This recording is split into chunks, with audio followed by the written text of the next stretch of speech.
buenos días. Bienvenidos nuevamente a otro de los webinars que los socios del área de impuestos y legal de nuestra firma BDO ha preparado para ustedes. Es un gusto, como siempre, poder contar con su presencia en este tipo de eventos, que lo que busca principalmente es mantener a nuestros clientes, amigos y contactos actualizados sobre los diversos temas que son inherentes a la administración de su empresa.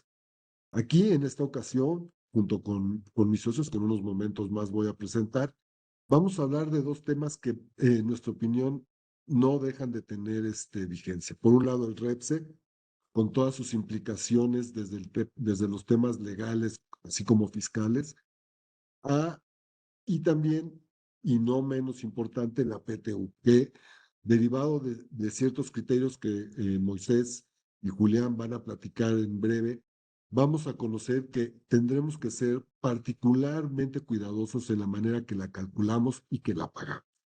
Entonces, estimados clientes, contactos, déjenme presentarles a nuestra alineación de lujo para este día. Vamos a tener, por un lado, a nuestro socio y director del área de BDO Legal, el licenciado José Luis Sánchez, quien nos va a hablar de manera introductoria sobre el tema del REPSE, refrescar un poco los temas que son importantes sobre qué tener, qué no tener, qué tener, sobre todo en cuanto a registros y controles, que es muy importante.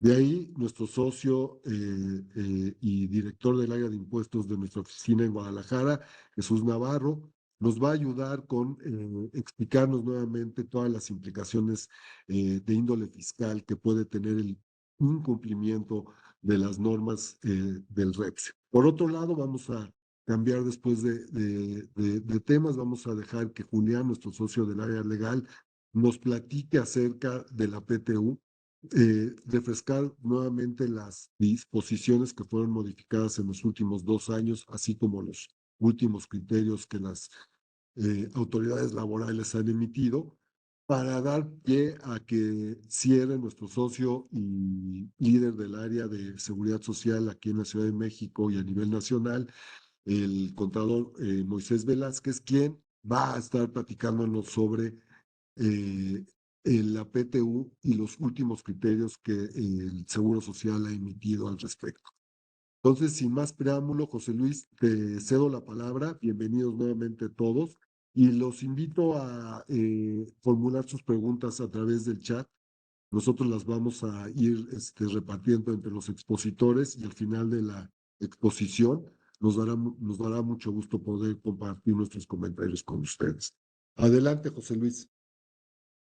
Buenos días, muchas gracias, Jaime. Gracias por la presentación. Buenos días a todos, un gusto saludarlos. Como lo comenta mi socio Jaime Saga, la idea fundamental de este webinar consiste en ponernos al tanto sobre el tema del REPSE, primero, con esta renovación que se tiene que realizar a partir de este año para aquellas empresas que registraron por primera vez, se registraron por primera vez en el REPSE hace 3 años ya, que fue justo cuando se publicaron o entró en vigor la reforma en materia de subcontratación laboral. Esa es la idea fundamental para posteriormente ver algunos aspectos o recordar algunos aspectos fiscales y terminar con el tema de la PTU.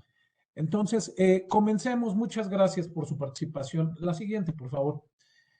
El tema de la renovación del REPSE. Bueno, como todos ustedes saben, a partir de que entró en vigor la reforma a la Ley Federal del Trabajo por cuanto hace al tema de servicios especializados, se estableció de forma muy clara que aquellas empresas o aquellas personas que hubieran obtenido el registro en el REPSE, el registro de prestadores de servicios u obras de carácter especializado, tendrían la obligación de hacer una renovación de este registro al cabo de los 3 años.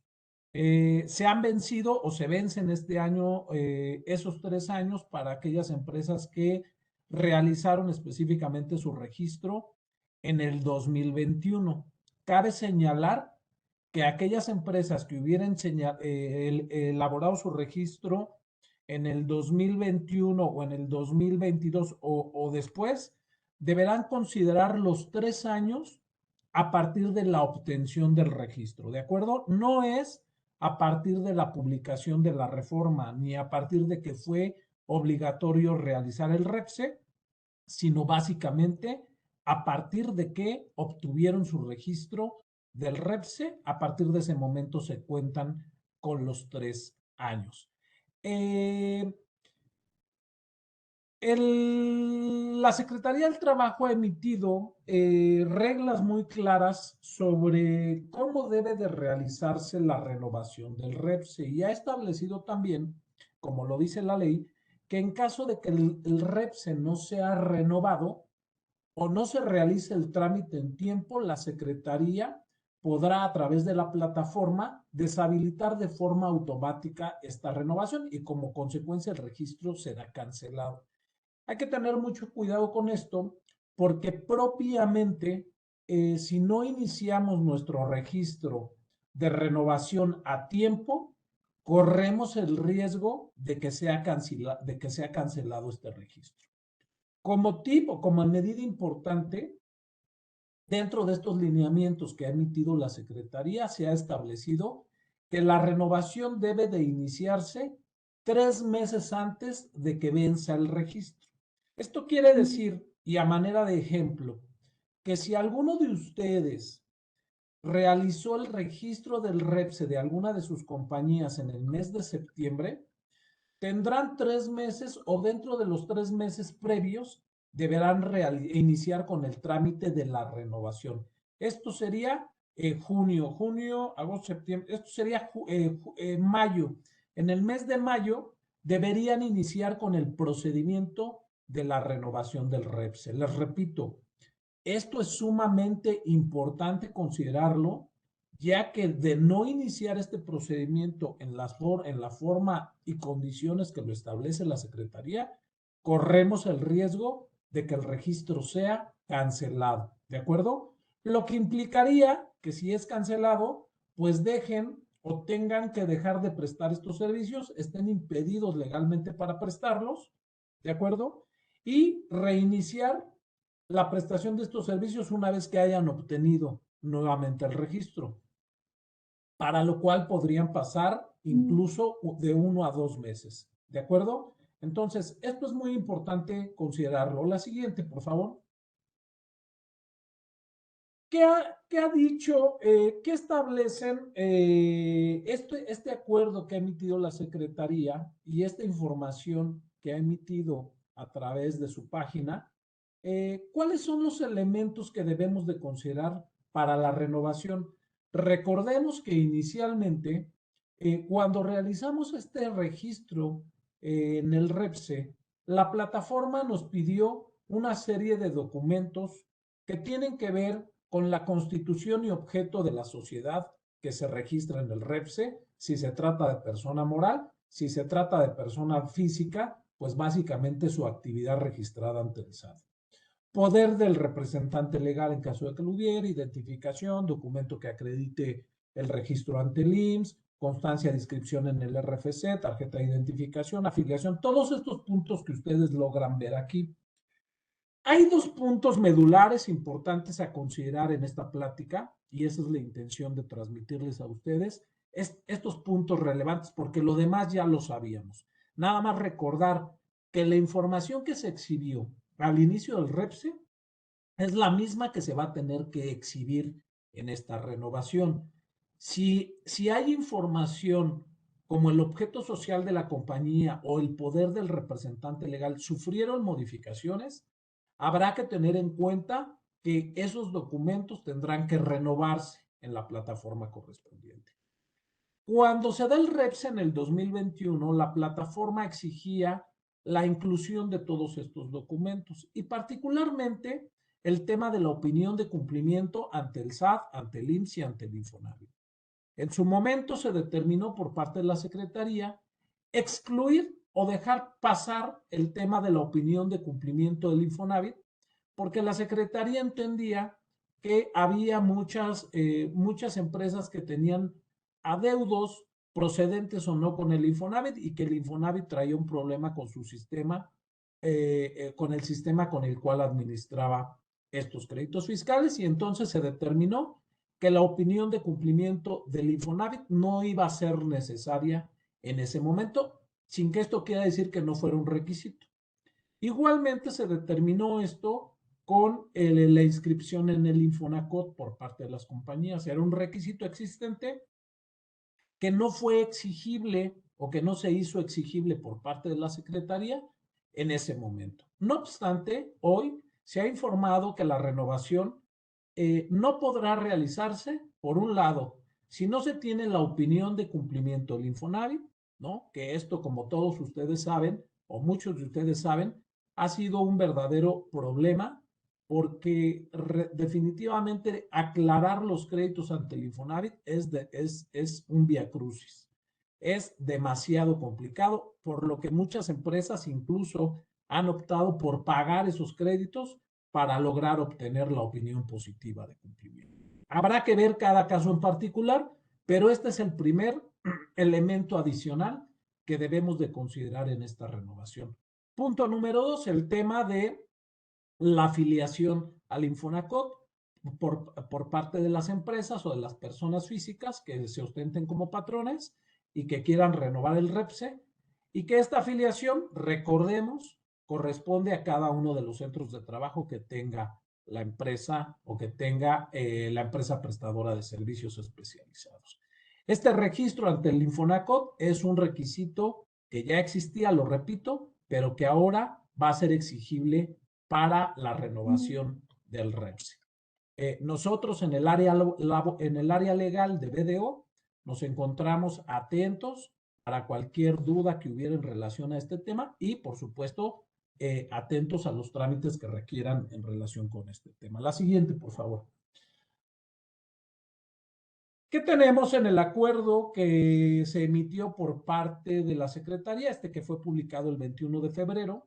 Básicamente, en este acuerdo, a través del cual se dan a conocer las disposiciones de carácter general para el registro de las personas físicas y morales en el REPSE, se encuentran pues la serie de pasos que tenemos que seguir. La presentación de la solicitud de la renovación, similar a como se hizo en su momento, el pronunciamiento por parte de la Secretaría para atender esta renovación, que son 20 días hábiles, y que de no hacerlo, nos dice el acuerdo, los patrones o las empresas podrán solicitar a la Secretaría dentro de los 3 días hábiles siguientes, perdón, una vez que se vence el plazo de los 20 días, las empresas pueden solicitar, presentar una solicitud ante la Secretaría para exigirle una respuesta a la renovación. Y dice el acuerdo que de no obtenerse, dentro de los 3 días hábiles siguientes, se entenderá que se ha renovado el registro. ¿De acuerdo? Por tanto, si alguno de nosotros llegara a tener ese problema de que presentamos la renovación y ya pasaron 20 días hábiles y no nos han contestado, estamos en posibilidad de iniciar este procedimiento alterno, que es solicitar a la Secretaría la respuesta, y de no obtener una respuesta, pues se tendrá por efectuada la renovación. Una vez que la renovación sea realizada en el REPSE, pues por supuesto tendremos que seguir con el cúmulo de obligaciones que establece las diversas leyes, la ley laboral, la legislación en materia de seguridad social y la legislación en materia fiscal por lo que hace a los temas de impuestos sobre la renta e IVA. También nos dice el acuerdo que la Secretaría tiene o está facultada para negar la renovación, entre otros supuestos, cuando los prestadores de servicios no se encuentren al corriente con sus obligaciones. Parte de estas obligaciones es la presentación de informativas a través de las plataformas SISUB e IXOE, ¿de acuerdo? Que son administradas por el Infonavit y el IMSS respectivamente. Por tanto, es momento de verificar los dos primeros puntos que les dije relacionados con la opinión de cumplimiento y el registro ante el Infonacot, y el otro, verificar si tenemos todas las informativas presentadas y además si estas son o fueron presentadas de forma correcta. Si no fuera así, estamos en pleno momento para poder cumplir incluso extemporáneamente con estas obligaciones, para que no tengamos ningún problema con la renovación del REPSE. Estos son los puntos que debemos de considerar en este caso.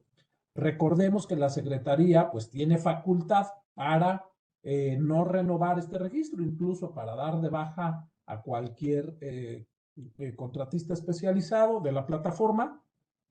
Por supuesto, es una baja que tendría que estar fundada, pero sí tiene la facultad de hacerlo. Lo que implicaría, como ya lo dije, para muchos prestadores, un verdadero problema al no poder seguir prestando este tipo de servicios, ¿no? Recordando que si se prestan sin la autorización del REPSE, pues básicamente estaríamos incurriendo en un acto ilegal que genera, sobre todo, perjuicios en materia fiscal para aquellos que reciben el servicio, además de las sanciones que contemplan las diversas legislaciones. ¿De acuerdo? Estos son los puntos medulares en el tema de la revisión del REPSE, de la renovación del REPSE, que queremos comentar con ustedes. La siguiente, por favor, por último, y nada más a manera de recordatorio, recordemos que la segunda sala de la Suprema Corte de Justicia de la Nación justamente este año dio a conocer la inconstitucionalidad que se declaró con base a las reglas emitidas por la Secretaría del Trabajo, específicamente por lo que hace al tema de servicios especializados y su conceptualización. ¿De acuerdo? Esta jurisprudencia no quiere decir, o la emisión de este criterio por parte de la Corte, no quiere decir que todas estas obligaciones hayan desaparecido, no quiere decir que aquellos prestadores de servicios especializados ya no lo estén obligados a registrarse bajo las condiciones o bajo los señalamientos que ha establecido la Secretaría del Trabajo. Hacer las cosas en contrario o hacer las cosas diversas a cómo la Secretaría del Trabajo lo está precisando al día de hoy, podría generar simplemente que no se otorgue el registro o que no se renueve, por lo que nuestra sugerencia es seguir al pie de la letra todo el procedimiento establecido en el acuerdo publicado en el Diario Oficial de la Federación en febrero de este año, así como los acuerdos previos. Les agradezco mucho su atención. Estamos en BDO y específicamente en el área legal a sus órdenes y a sus servicios para atender cualquier duda relacionada con la renovación, opiniones de cumplimiento ante diversas autoridades e incluso esta afiliación ante el INFONACOT. Voy a darle la palabra a continuación a mi socio Jesús Navarro Martínez, que como ya dijo Jaime, es nuestro socio director de la oficina de Guadalajara y quien nos va a comentar sobre los aspectos fiscales a considerar en el REPSE, un recordatorio de todas estas obligaciones. Gracias, Jesús. Adelante. Hombre, muchísimas gracias, José Luis, y muy buenos días a todos. Creo que esta parte de los aspectos fiscales a considerar en el tema del REPSE resulta también muy importante, sobre todo porque a lo mejor a veces pensamos que bueno, esto del REPSE, el tema de la prohibición de la subcontratación, oye, fueron reformas que se integraron a las diferentes disposiciones en materia de impuesto sobre la renta, IVA, Código Fiscal de la Federación, Ley Federal de Trabajo en 2021, ¿no? Y que se dio cierto plazo para evitar, pues, que se cayeran en ciertos supuestos, ciertas prohibiciones que en ese momento se dieron. Pero yo creo que inclusive al día de hoy es muy importante retomar todos estos temas y más adelante vamos a ver que inclusive creo yo que atendiendo pues a esos convenios de colaboración que existen entre las diferentes instituciones, hablando de la Secretaría de Trabajo y Previsión Social, del Seguro Social, del SAT y bueno, atendiendo pues a esto, recordemos que hay ciertos convenios de intercambio de información que puede repercutir en cada una de las materias. Es por ello que el día de hoy comentaremos algunos puntos que siguen vigentes, que siguen en las disposiciones fiscales y que en mi opinión debemos estar atendiendo diariamente. Si me ayudan con la siguiente, por favor. El primero de los temas bueno, que es importante considerar para efectos de impuesto sobre la renta son los requisitos, ¿no? Cuando se hacen pagos por prestación de servicios especializados o de la ejecución de obras especializadas, considerar que debes obtener del contratista la autorización vigente de la Secretaría de Trabajo y Previsión Social, es decir, este registro REPSE, como bien comentaba José Luis, actualizado, verificar que no esté vencido, ¿no? De lo contrario, pues prácticamente ahí en ese sentido se está generando un problema, se tiene que verificar, pues inclusive todo este tipo de servicios, contratos que tenemos por servicios especializados y dar un repaso a las disposiciones fiscales en ese sentido para obtener este registro REPSE actualizado. También es importante considerar que se debe obtener el CFDI de pago de los salarios, es decir, el contratante debe obtener esto del contratista, inclusive el recibo expedido por el banco por la declaración del entero de las retenciones de impuestos, así como el pago de las cuotas al Seguro Social y al Infonavit. Entonces, esto es en materia pues de deducción para efectos del impuesto sobre la renta. Si pasamos a la siguiente, pues recordemos que también en términos de la ley del impuesto sobre la renta y de manera puntual el artículo 28 de la ley señala que no son deducibles los pagos de subcontratación de personal, ¿no? Entonces, en ese sentido, tanto la no deducción y el acreditamiento se puede considerar para efectos de la ley del impuesto sobre la renta que aplica a los siguientes supuestos. En primera instancia, aquellos trabajadores que originalmente fueron del contratante y transferidos al contratista por cualquier figura jurídica. Es decir, aquí tenemos que estar revisando inclusive muchas de las veces las operaciones que se hacen internamente en grupos para evitar pues que en determinado momento caigamos en este supuesto de estar pasando inclusive personal y resulta ser que ese personal después nos está prestando el servicio que estaba desempeñando, pues ya pudiéramos caer en un tema de no deducción para efectos del impuesto sobre la renta. Y también muchas de las veces también se da este tema o prohibición en la deducción cuando hay trabajadores relacionados con el servicio y realizan actividades preponderantemente del contratante. ¿Qué tenemos que hacer aquí? Pues inclusive verificar lo que tenemos, en mi opinión, ahí en los objetos sociales. Inclusive más adelante vamos a ver lo que establece el Código Fiscal de la Federación y refuerza esta parte, ¿no? El no, por decirlo así de alguna manera, el no estar duplicando funciones, el no estar duplicando actividades. Si yo ya tengo cierta actividad de acuerdo con mi objeto social, pues no puedo, y en términos de ley, contratar ciertas actividades que están relacionadas con mi objeto social. La siguiente, por favor. Por lo que se refiere al IVA, pues también hay requisitos para efectos del acreditamiento. También se establece la obligación de verificar lo referente al registro, ¿no? De estos servicios especializados. Se debe obtener la declaración del impuesto al valor agregado, ¿no? Del contratista. Hay que, obviamente, obtener el acuse de recibo del pago. Esta información se tiene que entregar el último día del mes siguiente y hay que tener muchísimo cuidado, ¿no? Porque de acuerdo con la disposición, si no tenemos esta información, por ley se tendría que presentar una declaración complementaria eliminando los efectos del acreditamiento. Entonces, importantísimo, tenemos que estar cuidando a la fecha todos estos detalles, ver en determinado momento si estamos ante la presencia de un servicio especializado y cumplir tanto para efectos de impuesto sobre la renta como para efectos de impuesto al valor agregado. La siguiente, por favor. Les comentaba el Código Fiscal de la Federación, aun y cuando fue modificado 2021, digo, estas disposiciones están vigentes, ¿no? Y la ley y el Código Fiscal de la Federación sí establece, pues obviamente que no se le va a dar efecto fiscal en materia de deducción y acreditamiento por servicios relacionados con el tema de la subcontratación de personal. También hay una definición de subcontratación de personal y esta se da cuando un contratista, persona física o moral, proporciona trabajadores propios en beneficio del contratante o los pone a disposición de esto. Creo que aquí, en ese sentido, lo que vale la pena comentar es que tenemos que revisar también cada uno de los servicios que se están subcontratando o que se están contratando, tener perfectamente analizados los temas de los contratos, ¿no? Para no caer en estos supuestos y que en determinado momento caigamos en un tema de subcontratación de personal.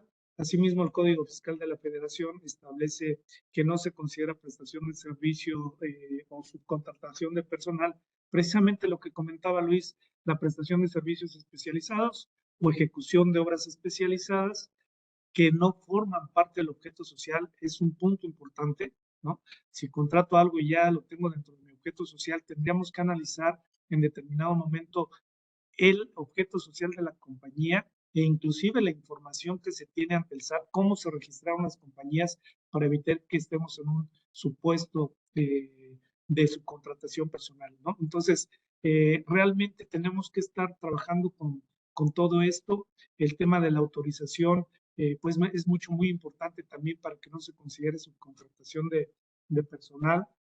Y si pasamos a la siguiente, creo que aún y con estas definiciones, ¿no?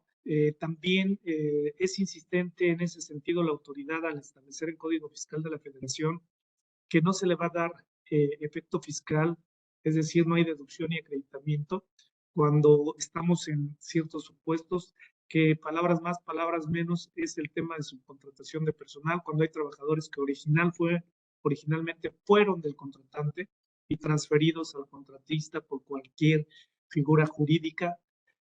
También para aquellos trabajadores relacionados con el servicio y que realizan actividades preponderantes, como ya lo comentamos, de acuerdo con ciertas definiciones. Recordemos que inclusive también puede existir alguna responsabilidad solidaria para personas físicas y morales que reciben los servicios.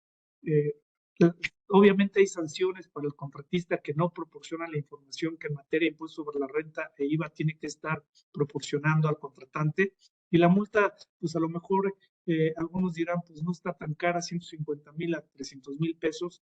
El detalle es que muchos de estos temas, si estamos ya en algunos supuestos, precisamente de subcontratación de personal, servicios especializados, si no tenemos la documentación que soporte todos y cada uno de estos servicios, recordar que inclusive si estamos ante la presencia de una subcontratación laboral, pues obviamente se equipara al tema del delito de defraudación fiscal con penas corporales de 3 a 3 meses a 9 años de prisión y bueno, hay algunos otros efectos que pudieran darse, ¿no? El incumplimiento muchas veces de no presentar información, de no estar de acuerdo con las obligaciones de las disposiciones fiscales, el no presentar cierta información en materia de IVA, de impuesto sobre la renta que tiene que ver con estos servicios especializados, con estos temas de subcontratación de personal, pues puede originar también la suspensión temporal del certificado digital, ¿no?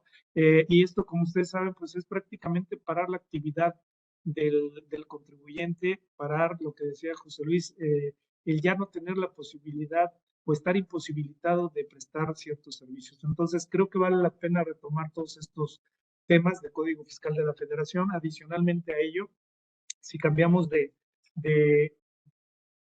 lámina, si me hacen favor, creo que no está por demás también señalar lo que les comentaba.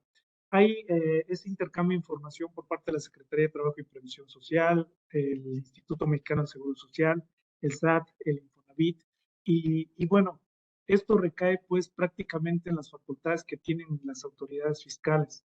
Las autoridades fiscales, recordemos que tienen la facultad de solicitar información a los mismos contribuyentes, a responsables solidarios, a terceros con ellos relacionados con los contribuyentes, inclusive también a los asesores fiscales, instituciones financieras, fideicomisos, algunas otras figuras jurídicas y pues todo esto viene con la finalidad de que la autoridad obtenga información de otras autoridades fiscales y también que la autoridad proporcione información a otras autoridades, ¿no? Entonces vale la pena revisarlo. La siguiente, por favor. Y no dejar a un lado que también en este tema de subcontratación, si ustedes ven por ahí el plan maestro que tiene la autoridad, que este plan maestro básicamente ya tiene algunos años que se está dando a conocer por parte de las autoridades a través de la página de SAT, donde nos hablan del tema de la fiscalización, en qué se va a enfocar la autoridad para llevar a cabo la fiscalización. Y uno de los temas importantes es el uso de la inteligencia artificial. ¿no? Para efectos de la fiscalización, donde pues como pueden ver inclusive en esta lámina, aparte de otros conceptos que va a estar revisando la autoridad y que puede ser en relación con actividades vulnerables, ¿no? Aplicaciones improcedentes de saldos a favor del IVA, y esto viene a colación porque, bueno, habiendo una aplicación incorrecta de un saldo a favor del IVA que esté relacionada con un tema de prestación de servicios, pues puede ser que la autoridad nos determine un crédito fiscal.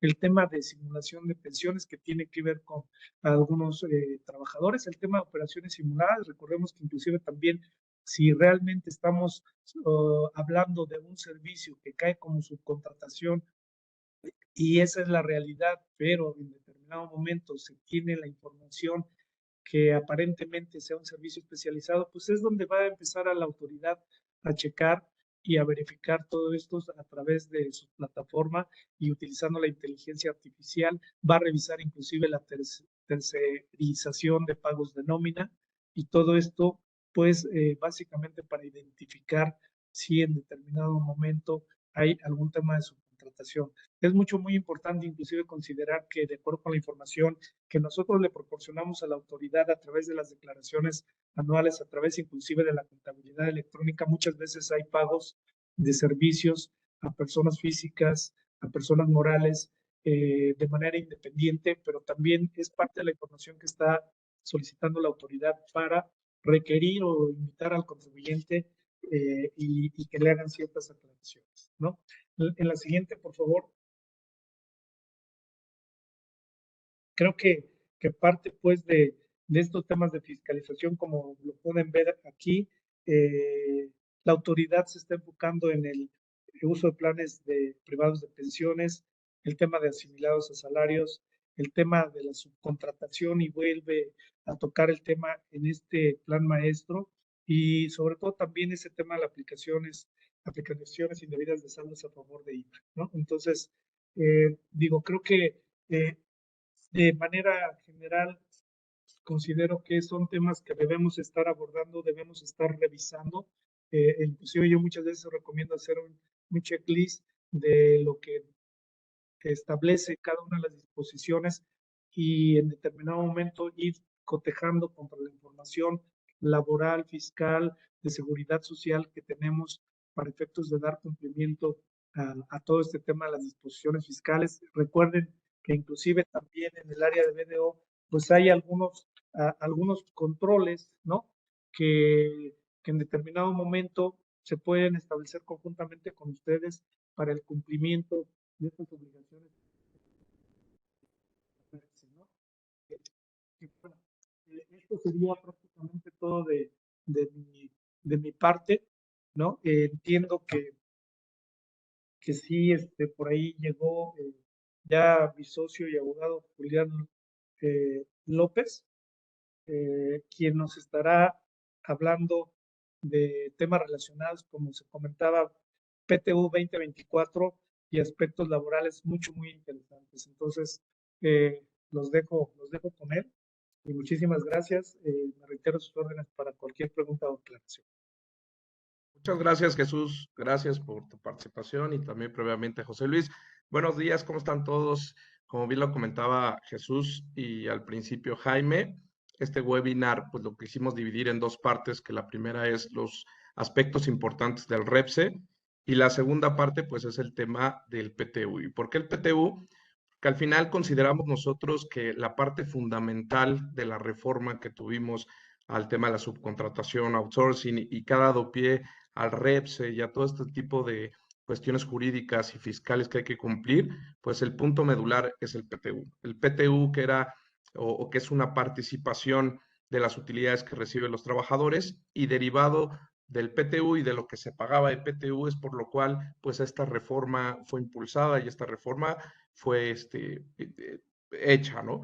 La siguiente lámina, por favor. Y lo primero que vamos a ver, pues, es a conocer cuáles son los principales aspectos de PTU para recordarlo y, pues, lo primero es conocer que es un derecho constitucional. ¿Qué quiere decir? Que nuestra Constitución establece la obligación por parte del patrón de participar a los trabajadores en el reparto de las utilidades. Y una definición de reparto de utilidades podríamos verla como el instrumento para desarrollar el equilibrio entre el trabajador y el capital, reconociendo la aportación de la fuerza del trabajador. ¿Qué quiere decir? Que este pago de PTU es un reconocimiento al trabajo o al esfuerzo que el trabajador ha desempeñado durante el ejercicio fiscal y se le va a dar esta remuneración económica o este reparto de utilidades. Y al final, pues la ley contempla un proceso con etapas muy específicas, con términos en las cuales hay que cumplir. Hay que cumplir porque estamos obligados como empresas a tener estos procesos debidamente documentados y cumplir con los términos que nos establece la propia ley para evitar, pues, multas, ¿no? Un punto a considerar es que el pago de reparto de utilidades al día de hoy se considera el 10% de la utilidad de la empresa y esta determinación de este porcentaje pues tiene que ver con la resolución de una Comisión Nacional de Reparto de los Trabajadores de las Utilidades. Esta comisión se conformó, la última vez que se reunió fue el 18 de septiembre del 2020, en el cual se estableció este porcentaje del 10%. Este tema fue uno de los que antes de que se dieran los cambios y la modificación a la ley del outsourcing o subcontratación, se estuvo planteando, poniendo sobre la mesa si este porcentaje debía modificar. Podría ser un porcentaje menor para que el impacto económico para las empresas pues, fuera menor. Sobre todo aquellas empresas extranjeras que vienen a invertir a nuestro país, este concepto de PTU no lo conocen evidentemente, no lo tienen claro y muchas veces se les hace complicado entender por qué hay que repartir este 10% de utilidades a los trabajadores.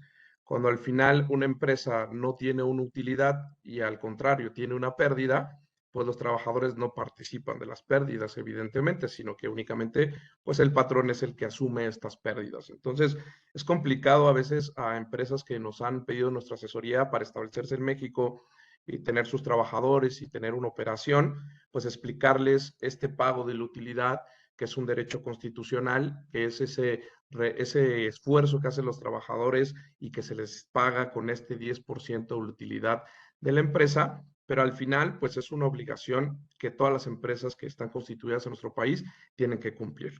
Y al final, este porcentaje, el 10%, es el vigente al día de hoy. Como les decía, en la reforma laboral de subcontratación se habló de modificar este porcentaje a lo mejor a un 5%, un 8%, pero no caminó. Al final, la decisión de la Comisión Nacional para la Participación de los Trabajadores en las Utilidades quedó en el 10% y se reúnen año con año para ver si este porcentaje es modificado. Al día de hoy es lo que tenemos y en términos generales, pues ese es como el aspecto general del reparto de utilidades. Ahora, hablando de este proceso a cumplir o de estas etapas que la propia ley nos señala, podemos dar la siguiente lámina, por favor. Voy a dar, tenemos muy poco tiempo, todos estos puntos tienen detalles finos jurídicos muy importantes, pero voy a dar un repaso muy amplio de cómo es el proceso de cumplimiento de la famosa PTU. Evidentemente, se debe terminar el ejercicio fiscal, en este caso 2023, que es de enero a diciembre. Una vez que tenemos el ejercicio fiscal, se debe presentar la declaración anual. Por parte de las empresas se presenta la declaración anual en la cual evidentemente se va a determinar si existió una utilidad por parte de la empresa o no. ¿Ok? Posterior a esta presentación debe haber una integración de la comisión mixta. Es una comisión mixta del reparto de utilidades en cual esta comisión está representada por igual número de trabajadores e igual número de patrones, en la cual se va a constituir para poder tener una participación directa en el determinar la correcta, perdón, la correcta determinación de PTU y el correcto pago a los trabajadores. Esta comisión es fundamental dentro de las compañías tenerla cuando hay un reparto de PTU y lo que nos hemos encontrado pues es que muchas veces no se tiene esta comisión o no existe el conocimiento de que debe integrarse esta comisión. Uno de los siguientes pasos es entregar la declaración anual a los trabajadores. Hay una obligación por parte de las empresas de entregar y que el trabajador conozca cuál fue la declaración anual. Y el paso siguiente, pues, es la preparación del proyecto de reparto de utilidades, que en esta parte es donde tiene que estar integrada a la comisión, y la comisión es la que va a vigilar y supervisar que se lleve a cabo este proyecto de reparto de utilidades, si es que existiera, de acuerdo al ejercicio fiscal, ¿ok? Y existen, pues evidentemente, recursos por parte de los trabajadores, que los trabajadores pueden objetar este proyecto de reparto de utilidades, el no estar de acuerdo con él y el poder presentar una objeción. Y también pudieran objetar la presentación a la declaración a la autoridad fiscal del PTU, al no estar de acuerdo con esta declaración. Los trabajadores, y muchas veces por medio de los sindicatos, que también tienen representación en algunas empresas, pues sí tienen opción de poder interponer estas ambas objeciones. Y al final, si no proceden las objeciones ni del proyecto de reparto de utilidades ni la de la declaración ante la autoridad fiscal, va a quedar una determinación de PTU en el cual existe la obligación de pagar esta PTU, ¿no? Al día de hoy lo tenemos muy cerca, que es el 31 de mayo, que es el último día para pagar este reparto de utilidades. Como ven, son varios pasos que tenemos que seguir, varios pasos que hay que cumplir, y cada uno de ellos tiene fechas muy puntuales. Entonces hay que conocer estos pasos, hay que conocer cómo llevar a cabo, cómo documentar esta comisión, cómo llevar a cabo el reparto de utilidades para poder cumplir y evitar sanciones y evitar que no paguemos a tiempo el PTU, que tengamos alguna eventualidad que no nos permita pagar el reparto de utilidades y que tengamos pues algunos llamados por parte de la autoridad o los propios trabajadores vayan a interponer alguna queja por la omisión del pago de reparto de utilidades, cuando ellos pues van a conocer que al final del día sí la empresa tuvo una utilidad. La siguiente, por favor. ¿Cuáles son los aspectos pues actuales del tema jurídico en PTU? Ya vimos que es un derecho constitucional, ya vimos que hay que entregar este 10% de la utilidad y ya vimos que hay un proceso muy específico con pasos y con términos que cumplir. Ahora, jurídicamente, ¿qué es lo que tenemos con el PTU? Hoy tenemos evidentemente el tope del reparto de utilidades, este famoso tope que se estableció en la reforma laboral al tema de la subcontratación. Una de las negociaciones por parte de las empresas pues fue topar este PTU, porque al final había PTU muy alto a veces a repartir entre muy pocos trabajadores.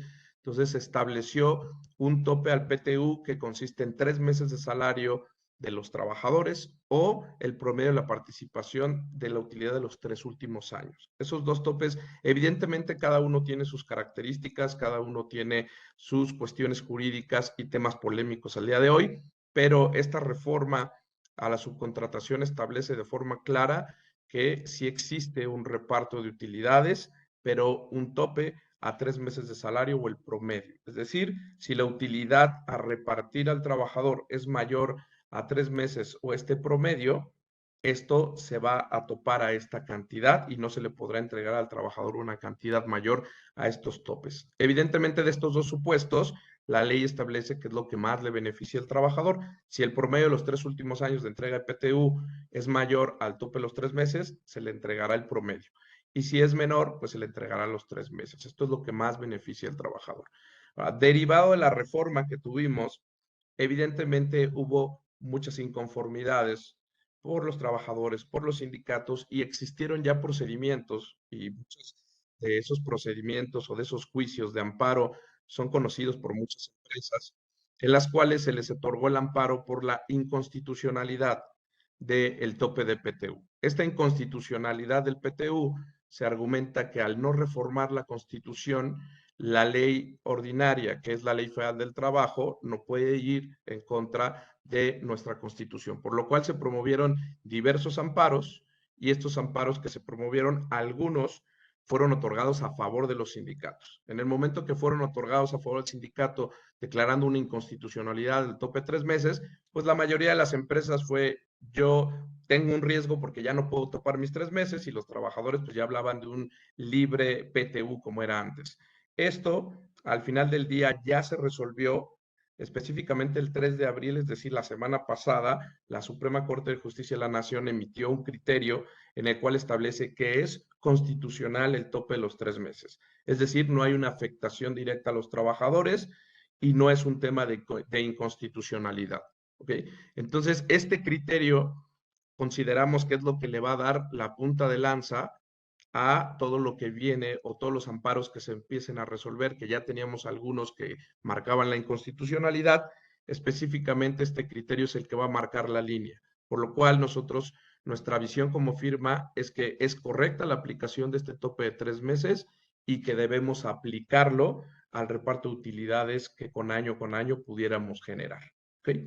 Otro de los debates importantes y técnicos es cuál es el salario que yo debo tomar para este famoso tope de 3 meses. Como ustedes recuerdan, como teníamos el procedimiento, el PTU se pagaba al salario base del trabajador, así lo establecía la ley. Es decir, lo que gana el trabajador base es lo que voy a utilizar para pagar su PTU y sacar el cálculo del PTU. Pero había un tope que era con los trabajadores de confianza. Con los trabajadores de confianza, lo que existía es que si rebasaban el salario del trabajador de planta más alto, se topaba y se le incrementaba un 20%. Este procedimiento era para la determinación de PTU únicamente, ¿ok? Al crearse esta nueva reforma y este nuevo artículo que habla del tope de los 3 meses, no se estableció de forma correcta si el pago de los 3 meses o el tope de los 3 meses debe ser a salario base de los trabajadores de confianza o topado a ese 20% más. Y evidentemente esto es un impacto para las empresas muy importante. No es lo mismo pagar un PTU de 3 meses a un trabajador de confianza que tiene un salario alto a pagarlo con un tope de ese 20%, el trabajador de base más alto más ese 20%. Aquí hay una controversia todavía que no ha sido resuelta, ha habido criterios en contra y a favor. Nosotros estamos asesorando a las empresas para saber cuál es la correcta determinación desde nuestro punto de vista jurídico y analizando esta laguna que la reforma tiene, pero al final del día hoy no existe un criterio. Entonces hay que acercarse a las firmas, acercarse a sus asesores para que podamos determinar cómo vamos a pagar este tope de PTU, si consideramos el salario base aumentando este 20% o un salario base total. ¿Le puede cambiar, por favor? Okay.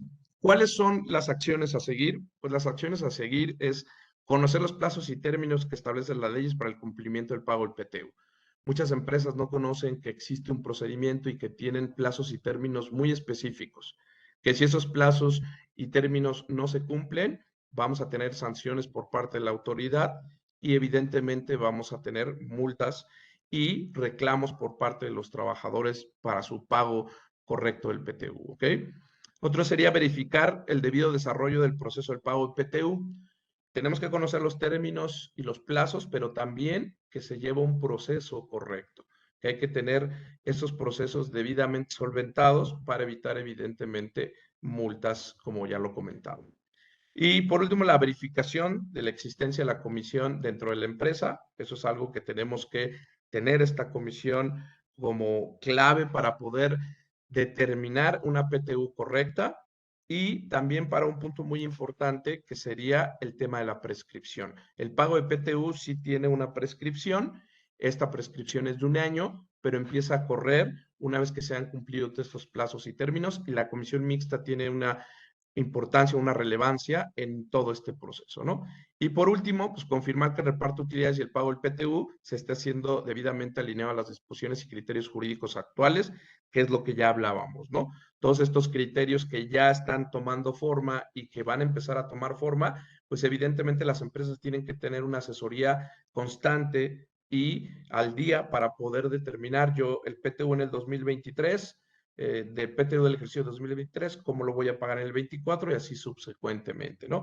Por eso es importante tener estas acciones por parte de las empresas y cumplir con todos estos requisitos. A continuación, mi socio Moisés nos va a hablar igualmente del PTU, pero ya desde una perspectiva de seguridad social y los diferentes criterios. Muchas gracias por su tiempo. Adelante, Moisés. Muchas gracias, Julián. Gracias a todos. Excelente presentación hasta este momento. Y bueno, para finalizar con este webinar, pues la parte de seguridad social es muy relevante también en el enfoque de la determinación o autodeterminación de las cuotas obrero-patronales. Pasamos a la siguiente lámina, por favor. La PTU, como todos sabemos, pues es una prestación que está excluida de la determinación del salario base de cotización. Cuando nos referimos a la PTU, pues por supuesto debe de cumplir con todos los requisitos que establece la ley, que los acaba de mencionar Julián, ¿no? Tiene que haber una utilidad, si dijéramos la ruta de la PTU sería la utilidad fiscal, la división, ¿no? De cuántos salarios habías trabajado, los límites máximos establecidos con la reforma en materia de su contratación y sobre todo la parte también de la comisión mixta que vendría siendo como pues lo que le daría formalidad. Y en este sentido, la ley del Seguro Social lo exenta en la fracción cuarta. El tema aquí, pasamos a la siguiente, por favor, es un tema que en la práctica muchas empresas han venido realizando. Podría ser cuestionable porque algunos defenderían el pago de estos excesos o excedentes, ¿no? de la PTU. Muchas empresas podrían decir, está bien lo que establece la ley federal del trabajo, sin embargo, pues yo pagaría el excedente con las implicaciones que esto deriva y también por el tema del pago de las contribuciones de seguridad social. Entonces, por un lado tenemos que la autoridad emitió un criterio en materia de PTU y bono de productividad el pasado 7 de julio del 2023. Recordemos que los criterios, porque este también es todo un tema, no son obligatorios para los contribuyentes, aunque sí constituyen un importante elemento mediante el cual las autoridades fiscales dan a conocer prácticas que han detectado en los contribuyentes y que no son de su agrado. También la OCDE ha venido realizando recomendaciones al gobierno mexicano, algunas de ellas aplicables al ámbito fiscal, como las denominadas prácticas fiscales indebidas, ¿no? Y en este caso, para efectos de seguro social, este tipo de criterios. Ahora bien, como una medida para combatir los mecanismos de simulación, así como la evasión en el pago de cuotas, porque hay muchos conceptos que, bueno, más bien nueve fracciones que son exentos de la determinación del salario base de cotización y que la autoridad pues, los revisa porque, repito, son autodeterminables este tipo de contribuciones.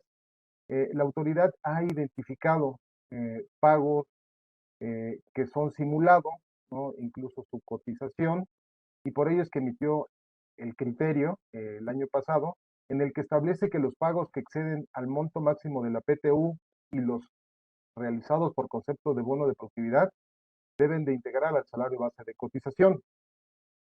Repito, el acuerdo solo pretende orientar a patrones y son importantes porque dan claridad sobre la interpretación de la autoridad al momento de que lleven a cabo su fiscalización y a lo que también nos enfrentaremos en el día a día. La siguiente, por favor. Algo que también de alguna forma llega a preocupar o a espantar es que la autoridad en este criterio considera como una práctica fiscal indebida, ¿no? Son tres supuestos.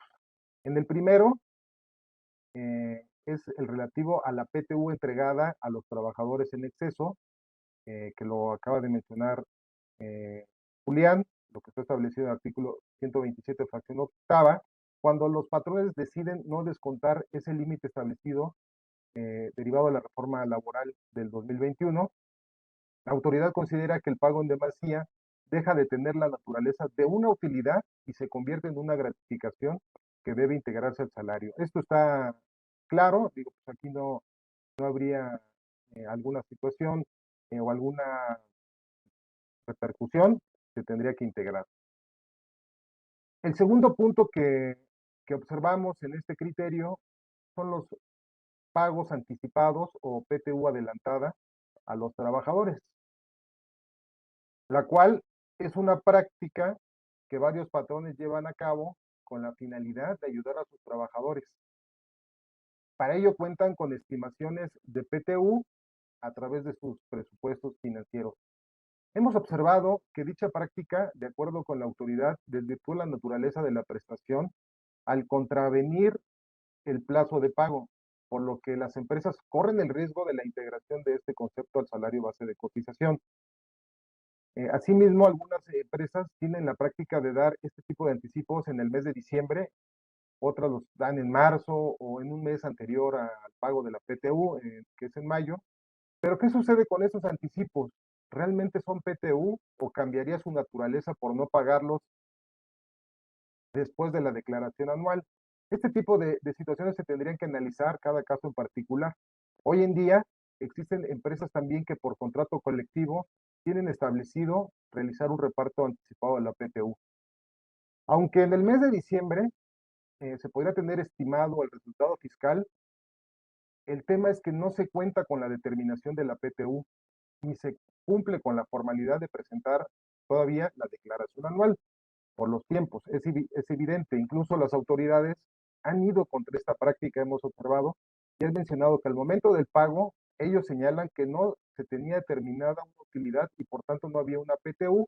Si no hay una PTU declarada, lo que se pagó en ese momento tiene otra connotación distinta y fiscalmente se considera como una gratificación o bono. Aunque, les repito, este es un tema de análisis porque el artículo 27, fracción cuarta, establece que es la PTU, entonces habría que identificar que si se cuenta con la comisión, etcétera, pues podría, ¿no? En determinado caso, un anticipo de PTU considerarse como tal. Digo, habría que analizar cada caso en particular. Y por último, en este criterio nos habla de los bonos de productividad entregados a través de tarjetas de regalo, vales de despensa, mediante una asociación patronal. Y aquí lo que nos reitera la autoridad con firmeza, porque aquí sí lo establece tal cual, es que este tipo de bonos no se van a considerar como tales, sino como una percepción o gratificación que deberá de integrar al salario base de cotización. Con esto concluyo y les transmito el mensaje de que no solamente basta con denominar un concepto o llamarlo, sino que hay que ver la naturaleza, la documentación y todo lo que hay detrás de estas prestaciones y remuneraciones desde el ámbito laboral, fiscal y de seguridad social.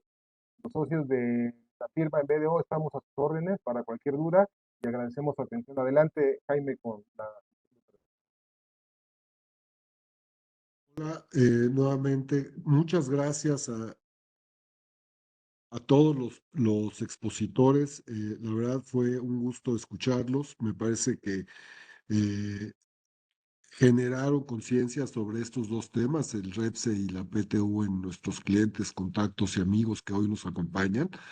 Eh, Como lo prometimos, vamos a contestar algunas preguntas. Creo que tenemos tiempo, si están de acuerdo los expositores, de abordar algunas de ellas. La primera que estamos recibiendo es para ti, José Luis, no sé si la alcanzas a ver, acerca de cómo validar que algún proveedor está cumpliendo con el REPSE o no. Claro que sí, Jaime, muchas gracias. Sí, efectivamente nos preguntan, tenemos varias preguntas acerca del REPSE. Voy a tratar de resumir en una respuesta a lo que nos preguntan. Rápidamente, cómo identificar un proveedor cuyo registro REPSE ha sido cancelado. Es muy sencillo en realidad, ya que en la página de la Secretaría del Trabajo hay un apartado específico del REPSE con el nombre del proveedor. Solamente poniéndolo te genera el certificado o el aviso de que si este proveedor tiene actualizado su registro REPSE o no. Es muy sencillo en realidad. Otra pregunta en relación con este tema es que si un proveedor obtuvo un registro REPSE, dice, ¿puedo exigir en mi contrato la obtención del registro, aunque la autoridad podrá considerar que no es deducible el CFDI y acreditable el IVA, pero por el periodo en que no se tenía el registro? A ver, recordemos, y más adelante viene una pregunta similar. A ver, si el proveedor al momento de prestar el servicio especializado no tiene registro, no hay servicio especializado como tal y por ende ese servicio especializado es ilegal. ¿Qué significa que sea ilegal? Que no van a poder deducir la factura que por el servicio especializado se haya generado el proveedor del servicio. ¿De acuerdo? Ese es el efecto fiscal inmediato, además de que si la autoridad, la Secretaría del Trabajo, determina este incumplimiento, podría generar las sanciones correspondientes. ¿De acuerdo? También viene una pregunta más adelante relacionada hoy. ¿Qué pasa si el proveedor del servicio no me quiso compartir la información y por ende no puedo acreditar o no podría acreditar eventualmente ante la autoridad fiscal este tema? Bueno, pues básicamente recordemos que dentro de las obligaciones es obtener del proveedor esta información, por lo tanto, si no se obtuvo, recordemos que las disposiciones de carácter fiscal, y ahorita si Jesús me quiere complementar con este tema, recordemos que las disposiciones de carácter fiscal establecen que no puedes hacer deducible en la provisional esos pagos y que por tanto tendrás que hacer fiscalmente lo que corresponda por lo que hace al registro, ¿no? En forma general, proveedor no registrado, no renovado el REPSE, no lo contraten. Si tienen la seguridad de que tiene renovado el REPSE y está al corriente, contrátenlo, pero exijan, como lo debieron hacer desde mucho tiempo atrás, la entrega periódica de esta información. Incluso en BDO comercializamos actualmente una plataforma específica que les ayuda a hacer este tema sin problema alguno, de manera muy rápida. Por si alguien está interesado, también los pueden contactar. Adelante, Jaime. A ver, esta es que llegaron varias. Muchas gracias a todos. A ver, es que creo que ya abordaste Si me varias. permites, aquí hay una que dice,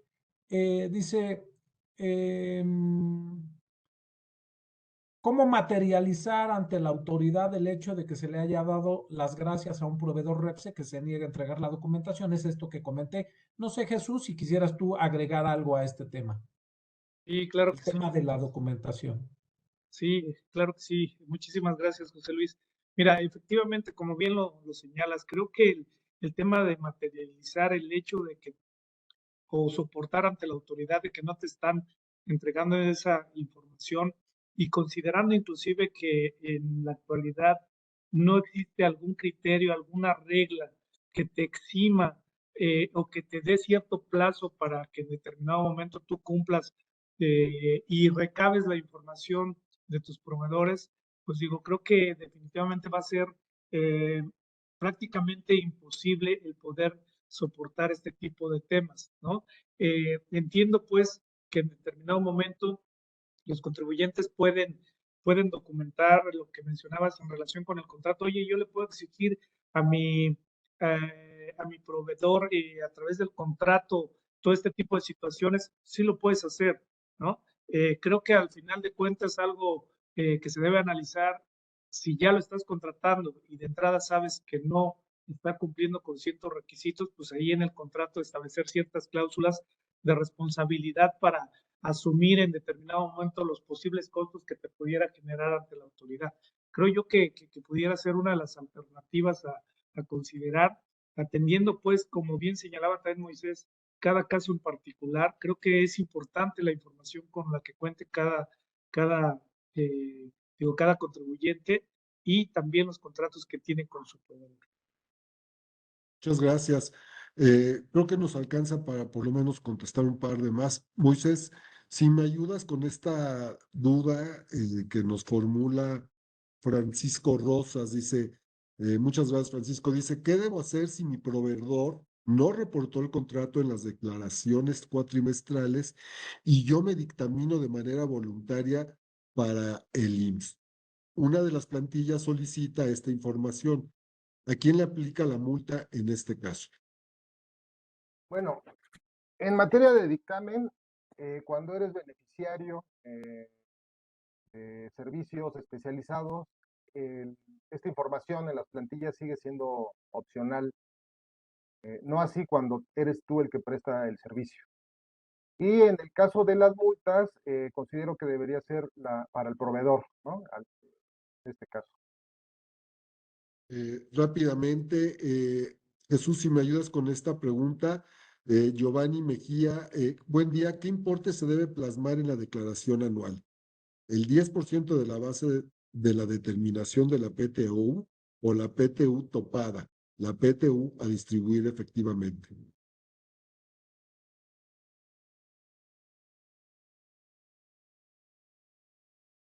Jesús. ¿Me escuchas? Voy a pasar. Tienes mute. Perdón, sí te escucho, Jaime. Inclusive tiene que ver con algunas otras preguntas que luego nos han hecho en materia de la PTU, lo que se tiene que informar en la declaración anual. En mi opinión, lo que tiene que ir en la declaración anual es lo que le corresponde al trabajador, ya considerando lo referente a la limitante que establece la Ley Federal del Trabajo, ¿no? Creo que esto, inclusive muchas de las veces, genera confusión, y el hecho de incluir o que el mismo sistema no te permita modificar el cálculo de la PTU y posiblemente te dé un dato que te lleve al 10% cuando a lo mejor la limitante es mucho menor, sin duda también son de los temas que se han visto y que puede generar una situación especial y particular el estar considerando una participación de PTU mucho mayor al reflejarlo en la declaración anual, porque es el soporte que tienen los trabajadores para efectos de exigir el tema de la PTU. Entonces, digo, en mi opinión sería lo referente al cálculo o al dato que realmente le corresponde a los trabajadores, considerando obviamente la limitante. El tope. Muchas gracias, Jesús. Por último, Julián, a ver, vamos a juntar dos preguntas en una, perdón. Alejandra Salomé nos pregunta, ¿el tope de los 3 meses sería con el sueldo mensual al día del cálculo o con el que tenían el 31 de diciembre del año anterior? Y Enrique Medrano, en ese mismo tenor, dice, el sobrante de la PTU a distribuir por el tope de los 3 meses se debe considerar como PTU no repartida el siguiente ejercicio. Son dos Sí, gracias, preguntas. Jaime. Perdón, respecto a la primera pregunta, el salario que debemos considerar es el salario cuando se hizo la determinación del PTU, porque al final es cuando el trabajador prestó el servicio y cuando el trabajo se determinó en ese ejercicio fiscal, el trabajo o esa utilidad a repartir, ¿no?